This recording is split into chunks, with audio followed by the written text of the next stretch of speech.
Welcome to lesson 4.4, the slope of a line. Now, just as other lessons, please ignore the page numbers and problem numbers up here. That was for a different course, but the rest of the notes will apply. So when we are looking at the slope of a line, we are looking at a special type of rate of change. So let's start with defining those two things. The first definition we're looking at is a slope. And slope of a line is always represented with a lowercase m. Sometimes it'll be cursive, sometimes regular, but a lowercase m is always slope. Now, what is slope? Slope is the vertical change, or the change in your y values, divided by the horizontal change, or the change in your x values. So the slope of a line is how much the y values change, divided by how much the x values change. And then, as I said, this is a special type of rate of change. And a rate of change compares two different quantities that are changing. So because we have the change in the y divided by the change in the x, we're comparing two different quantities that are changing. So the slope of a line is a special rate of change. And then in this box, there's the different terminology or ways that we can find the slope of a line. So you can think of the slope of a line as rise over run, the vertical change over the horizontal change, or which would be the change in the y values over change in the x. Now, the mathematical way that we find the slope is right here. It's one of your y coordinates minus the other over one of your x coordinates minus the other. Y sub 2 minus y sub 1 over x sub 2 minus x sub 1. So that would be our equation for slope. So then just a quick look at what a few different slopes will look like. A positive slope means if we're going left to right across the coordinate plane, the line will be going up from left to right. The steeper the line, the greater the slope. A negative, so a negative slope of a line will be coming down left to right. If our slope is 0, that means we have a horizontal line. And if our slope is undefined, because you cannot divide by 0, an undefined slope means we will have a vertical line. So those are the 4 different classifications of lines by slope. So now we're going to look at using coordinates or using our ordered pairs to find the slope. So find the slope of a line passing through the following points. So in part A, our line goes through -2, -3, and 1, 2. Now remember, if we're dealing with coordinates, the first coordinate is always the x, and then it goes comma, y. Really ugly y. There we go.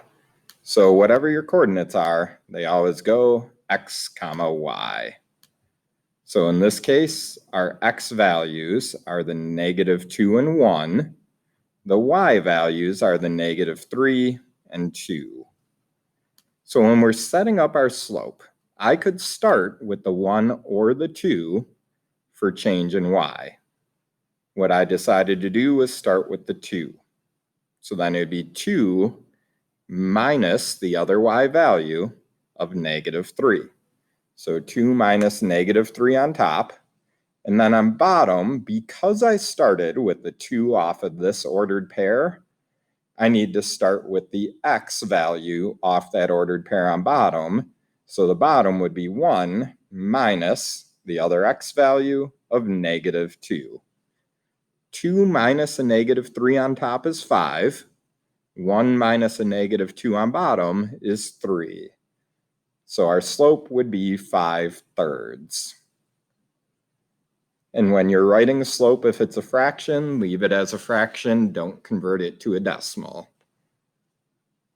In B, we have our two coordinates, -2, -3, and 4, -3.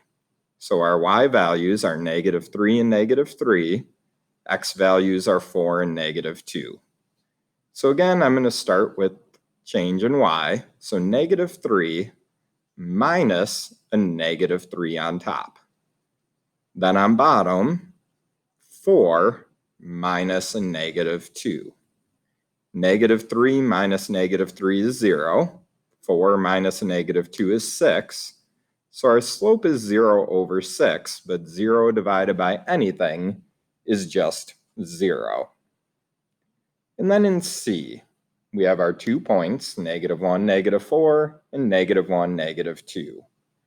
Change in y on top, so -2 minus a -4.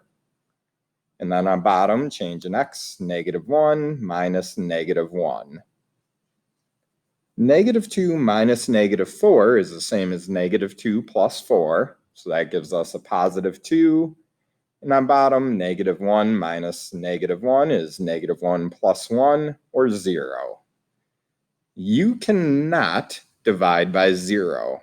So any slope where 0 is on the bottom would be an undefined slope, meaning we have a vertical line. And then our final 3 examples for this lesson. Again, just more practice with finding slope. So change in y over change in x. So for part A, -5, 2, 4, -1. So start with the change in y values, -1 minus 2 on top.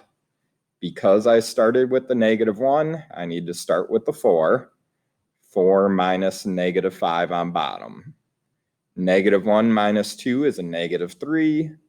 4 minus a -5 is the same as 4 plus 5. So we'd have a -3 over 9. Both can be divided by 3, so that simplifies to a -1/3. And anytime you have slope, if you can simplify the fraction, you want to. In part B, we have our points 6, 2 and 9, 2. So change in y, 2 minus 2 on top. Change in x, and I apologize, this should be 9 minus 6 down here. Won't change our final answer, but that should be a 6, giving me 0 over 3. 0 divided by 3 is still a slope of 0. And then in part C, we have 2, -4 and 8, 6. So change in y, 6 minus a -4 on top, which is the same as 6 plus 4. Change in x on bottom, 8 minus 2. So 8 minus 2 is 6. So we have 10 over 6. Both can be divided by 2. So that simplifies to 5 over 3. We would leave it as the improper fraction, not a decimal or not a mixed number. So the key for today's lesson with slope of a line goes right back to this equation, change in your y values over the change in your x. Be careful of negative signs and be careful of keeping the same order, meaning on top, if I start with the 1, then on bottom I need to start with, or on top, sorry, if I start with the 2, on bottom I need to start with the 1. Or on top, if I start with the -3, then on bottom, I need to start with the -2. So it doesn't matter which y value you put first, as long as then on bottom, you're using that x value first. So like here, because I started with the 2 on top, I have to start with the 1 on bottom.